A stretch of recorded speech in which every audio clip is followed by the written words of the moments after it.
Hey, how y'all doing? I'm up here today, this evening. I'm going to show you what I did this week. First of all, I put the rafters in here and finished these off.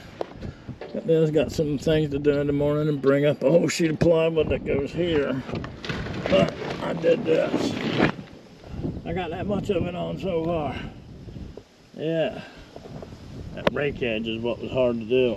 Leaning out clear over that edge. I missed the screw there. I'm going to come back around when I get the scaffolding down there later and do that tomorrow. These go in. This piece of wood goes in. And I'm kind of doing this video in reverse because I got another little piece of this video. We'll see how this goes. I don't know. But yeah, it's pretty up here, ain't it? It's nearly a 3/4 moon, but I can't even see it in the grove. Okay, now I can see it. Just one little tiny bit there. I couldn't even see it a minute ago. But yeah, it's beautiful up here to see it. I wish I could zoom in on things. There's a ship out in the bay to the ship channel. Over that way, right there at Smith Point. My bedroom used to be here. When I'd lay and look out the window of a night, Smith Point Lake with flash. You could see it come around and flash. And when it's foggy, you could hear the foghorns from the ships and from the bells out there and all. But I went up to Fairmount today and looked around there and went to Halls Creek and said a few things there. So I'm going to put it together. We'll see how this works. I don't know. I'm still stumbling on words. It ain't as bad as it was before, but it's the coming from one line to another and stuff like that stops me. And but most of the wording in it's pretty good. We'll see. If you don't like it, I won't make no more of them. But I'll just tell it the way I know. I mean, I know it by heart, but I'll tell it that way. I'll read into it every time. I'll just tell it the way it is that way. That would be easier for me. I wish I had somebody here asking me questions about it. Somebody ask me questions about it, and I can answer them a lot. I can answer a lot of questions. But it's a beautiful evening, though, ain't it? We'll take a look around here. We're gonna have a little party on Saturday night on the wharf. I'm sure to attend that. Oh, right here. See if I could zoom in, I could show you something. At Hog Neck, I don't know if we can make it bigger on there, but see on the east side of Hog Neck, on the eastern side of those trees right there, how they're starting to thin out and die? That's starting to go too. I don't know how long. It's kind of high of a hump in the middle there, but you can see the saltwater intrusions killing the trees on this side. Yep, it won't be long. I noticed a few years ago some from the lower end where I used to go around and dig for bottles and stuff on the lower end of the island. That is probably, I don't know, maybe half an acre of area there that's gone now. My shanty birds came back again. They make nests in the shanty.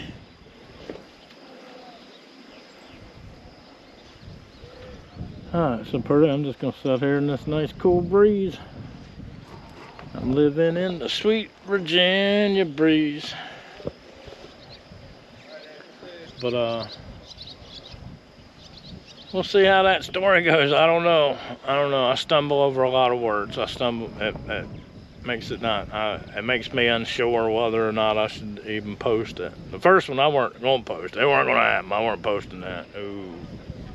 But that had a lot of different wording too. It was a lot of unusual words that you don't come across every day, and that you stumble over them. I stumble over them quick. Now it's mostly not being able to see. But I'd lose my line. I'd lose where I was going on the page. So we'll see how you like that. Okie doke. I think that's the guy from the 3 Knots Marine, and the other guy I'm with him, he's from OC Kayak. That's another new guy here too. Okie doke now. Okay. Well, tomorrow if we can get this piece here in, I'm trying to get this big piece right here in and get the slats, these slats that go across here the whole way down through here. And then I just got full sheets to run right across over to here. And then once I finish that part. So we'll get this piece of wood in here and the slats in tomorrow. Okie doke, take her easy. I'm here today in Potato Neck, known as Fire Mine. I've come to the end of Hall Creek. This is where Joshua Thomas was born. Somewhere along this creek here somewhere. Oh, look, a froggy. Somewhere along this creek, I'll show you where I think it is, way down this creek. And this here is called Hall's Creek. It goes clear up there into those woods here. That was neat, I seen a frog. But yeah, you follow this on down and it goes out to the bay. At one time, this was very deep. All these little creeks and all was a lot deeper than they are nowadays. They've all filled in over the years. I think during the Ice Age, they were all pretty deep, and the ones that had a way of water coming in and out, they filled in. But the ones that have narrow gaps at the beginning, they stayed deep, like Pocomoke River and Wycomico and a bunch of them, they stayed really deep. They didn't fill it so thin because they had narrow mouth, had a narrow mouth to the bay.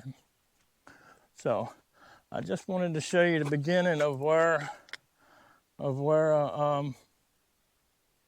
lived. And I think if you follow this clear on down to way behind them trees there, I'll show you on a map. I'm gonna put in on a map where I think he lived at, because I think I find it. Okay.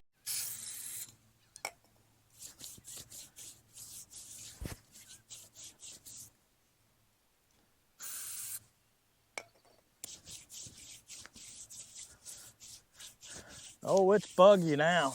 Hey, how y'all doing out there? I thought I'd come here to the church where he first preached and see if we can read a little bit of this book. I've redone a little bit of it so that it can be a little bit easier to read. First part is about the island and what it looks like. Second part is about his birth.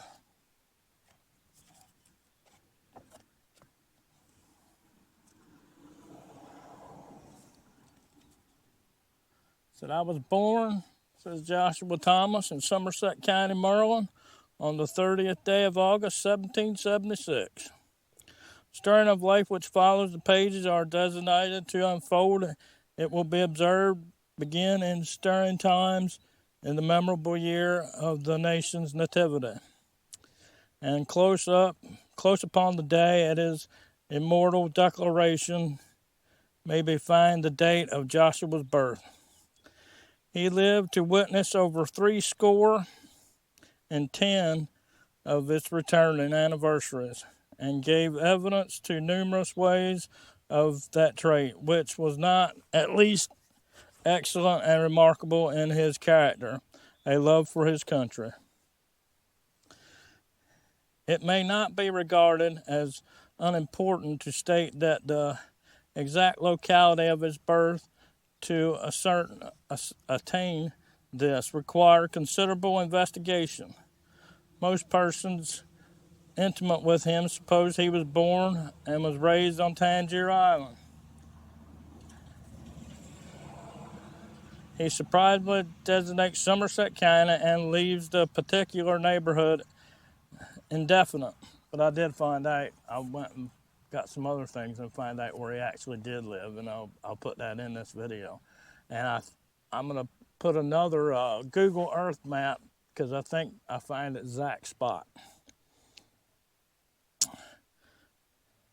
The birth of an illustrious person reflects renown upon the locality of where it occurred, and the good and great earth that are claimed within pardon of Potato Neck, and to its worthy inhabitants the honor of the event. Potato Neck embraces one of the most intelligent enterprising and prosperous communities on Somerset County or in the eastern shore of Maryland. It has been termed the garden spot of Methodism, and by that, at least one minister well acquainted the place to the land of Beulah. Here on the day specified, the man whose biography we attempt to write was born. His parents was John and Martha Thomas. His mother's maiden name was Hall. That's Hall Creek. A lady of striking personal beauty. She was a beauty, and greatly beloved by all who knew her. The grandfather of Joshua Thomas expunged the American cause and his country's struggle, where he shortly afterwards died amid the perils and privations of camp life, bequesting to his prosperity the memory of his patriotism, and that only.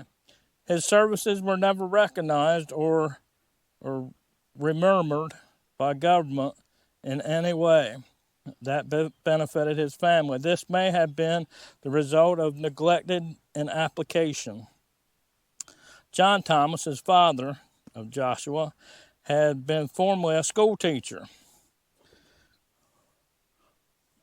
This was an occupation of considerable importance at the time. He afterward became a seafaring man. His family lived during the period in Potato Neck.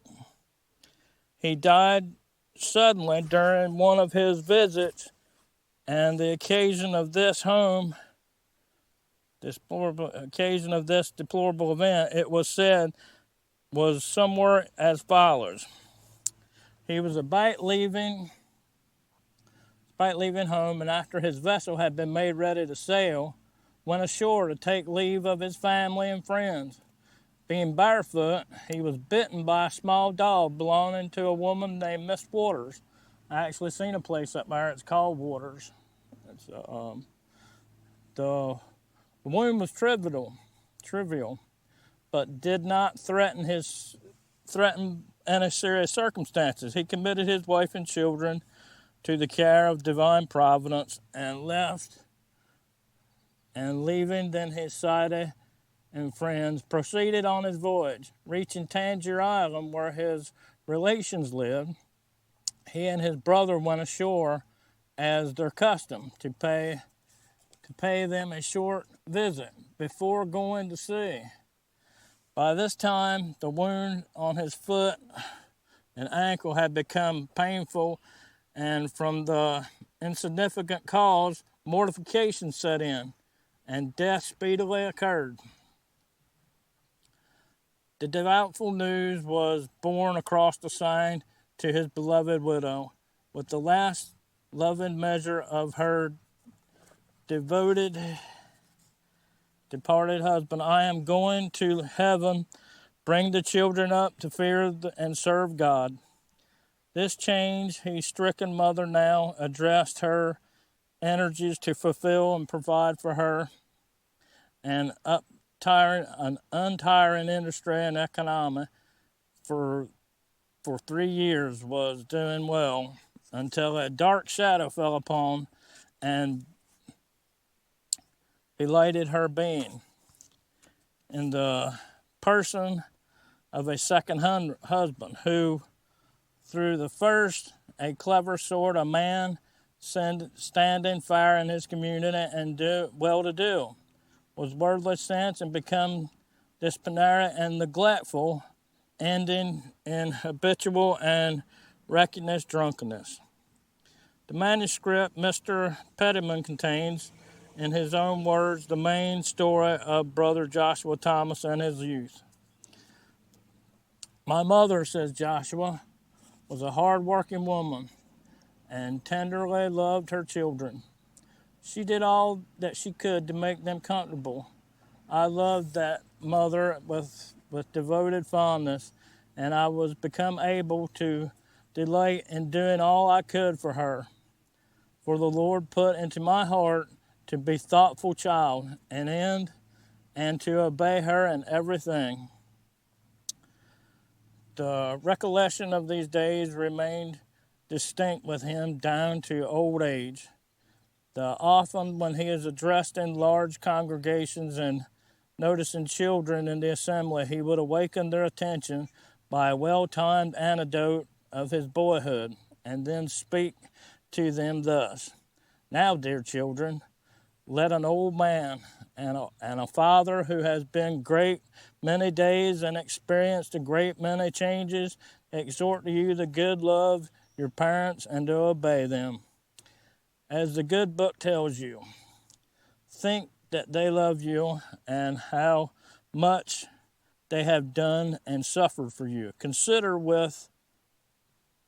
that they love you and how much, with that tenderness and care your mother watched over you when you were little babes in her arms. When you were sick, they would not sleep, but sat by your pillow night and day. Some of your fathers may have been dead as mine, and you may be little fatherless children as I was. Oh, pity your poor sorrowing mothers who have the double burden of father and mother upon them. How happy your mother feel when she finds you willing to help her and please her. God will smile upon you too and bless you and cause you to be happy and prosperous in the world. Don't forget this." Narrating the indecencies following his mother's second marriage, the indecencies following his, he would say to say of his stepfather, he used us very well for a time, and having some property of his own added to mother's, and he appeared to have good management and was steadily and kind. But the refugees came along and burned our house down and destroyed nearly everything we had in the world. Now, I ain't find out what these refugees are. I really want to find out what these refugees are, because that's two stories about refugees burning down houses, and I don't know what it's about. I've got to ask somebody. This had such a bad effect on him that he became harsh to us and took to hard drinking and never done much for us afterwards. Joshua was then about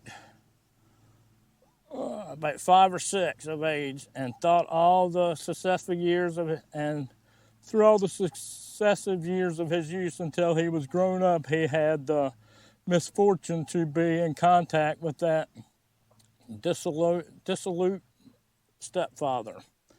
Their home was a miserable little cabin, their clothing scantily, their food scarce, and their desolation which impoverishment brings had darkened all their previous joys. His poor mother, with an increasingly family to take care for, and her husband often away on his drunken frolics for weeks at a time, if at home threatening her with rude indignities, had her cup of sorrow full. Yet she taught her children to fear the Lord, and that trust in him, which formed their only stay and comfort. Many a touching reminiscence of these days of Whitwood War he took occasion to tell in the ear of listening thousands in the brighter days of his afterlife. We suffered more than tongue can utter, and only for our kind neighbors we should have been still worse. For although they were poor, they were some better off than we were, and they pitied my poor dear mother and her ragged little boys, and brought her meal and other things to keep us from perishing.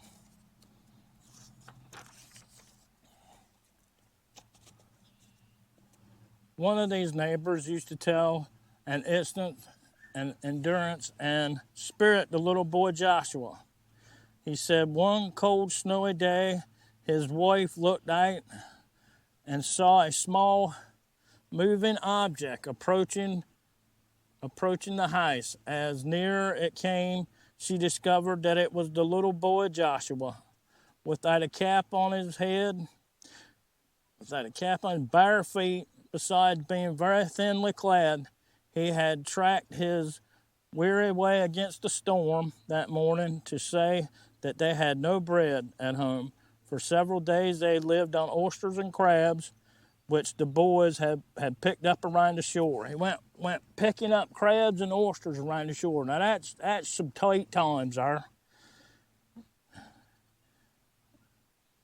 And now the snow and ice had off that resource, and he had come back looking for something for his sick, sad mother.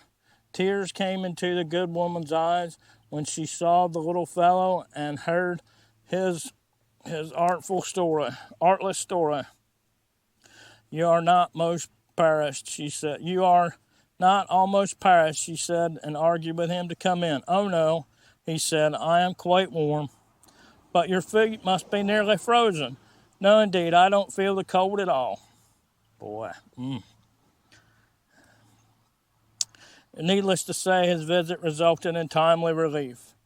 The infatuated stepfather became more and more indignant to his family, and this was a perpetual source of annoyance to them and the entire neighborhood. He made way with everything he could turn into money to purchase rum, and became such a fearful suspect of what intoxication would make a man that the example stood out like a flaming beacon before his children, and happily none of them chose the same course, but rather avoided all contact with the destroying liquid. He had been rescued from drowning repeatedly by his neighbors or his own sons, and the length brought his bottle full. He had a curious kind of flask left by some British officer, with which he had $1 he had made some means obtained. He crossed the Pocomoke sign to Accomac, where he bought $1 worth of brandy, drank half of it at once, started in his canoe back to the island, Tangier Island. He never reached it. His craft was found drifting along the shore. His body was subsequently recovered and buried in a lone grave on a sandy beach of Accomac. Connected with this were his curious combination of circumstances. He had been mourned at home, but not forgotten by his widow and children. They often talked of him. Joshua no night had a particular dream and prepared for the morning to go across the sign, expecting tidings of his body. He met an acquaintance near Pungatig who told him he had seen his father floating past that day. Joshua landed and inquired found that the body had drifted ashore. He assisted the sad burial, and turning homeward, he picked up the vitable bottle his stepfather had in his canoe with the brandy still in it. This is carried up to the house of the gentleman whose premises Pruitt had been buried, and placing it on the mantel, requested him to inform every person visiting him whose it was, how it came to be there, and he said, perhaps in that way it may do somebody some good. The merchant who took the $1 of brandy, then he heard what had happened. Unfortunate man had drowned it. He became troubled about it. He wished Joshua to take the money back. This being indignantly refused, and the money was given to some poor person who had no knowledge of its history. Joshua and his little brothers became at a very early age expert fishermen, and could bring home a good supply of wildfowl in their season. In this way, actually, want was kept at bay, and his mother comforted in the industry of her children endeavor and make her lot as pleasant to them as possible. It was, however, a stern discipline and rugged road, the path in which Joshua learned to advocate the cause of the poor, and in the ministries and his own family, ever inclined to sympathy with suffering and the ones and unmitigated loathing and intemperance. The iron that entered his mother's soul wounded his also, and made him weighty advocate for total abstinence. Train up the children that God may bless you with. He would say to his own sons and daughters as they became married, and without a departed from his roof, train them up. As I have trained and raised you, and never allow them to go to frolics or to touch liquor. These were delightfully listened to, his camp meeting exhortations. We'll remember how frequently he was one and advert of his early days. While the wealthy crowded around him, he would recall the days when pinching poverty was the incentive of his life, and early tolls and addresses them thus: Dear friends, you have abundance of this world's blessings, and it may be that there is poor, starving family in your neighborhood. Oh, be kind to the poor. If you would know the purest pleasure of human heart can enjoy, be good to the poor. If you would have the benefit of prayers that reach the ear of Jesus soonest, and put gladness in the cup, where land sorrow is left nothing but bitter dregs. If you would make mothers such as mine tell their children when they say the Lord Prayer at night, to ask God on behalf, and if you would something comfortable against your own times and pain and death, don't forget the poor. It may be, he would add, I should have brought my glasses, that there is some poor unfortunate drunkard near where you live. Do you ever think of his wife? She is worse than a widow, and may not have a bit of bread to keep her or her children from crying themselves to sleep at night. God bless you. Don't. Right here is where the GoPro overheated and cut off. It wouldn't come back on while I was over there. This picture I'm showing right here, right at the top of it, on your top right, there's a building. That is the post office. And if you notice, there's a square behind there. It's I put the line around it. But that's where his homestead was, his father's homestead. And if you made it this far and you want to hear the rest of the story, just comment in the comments.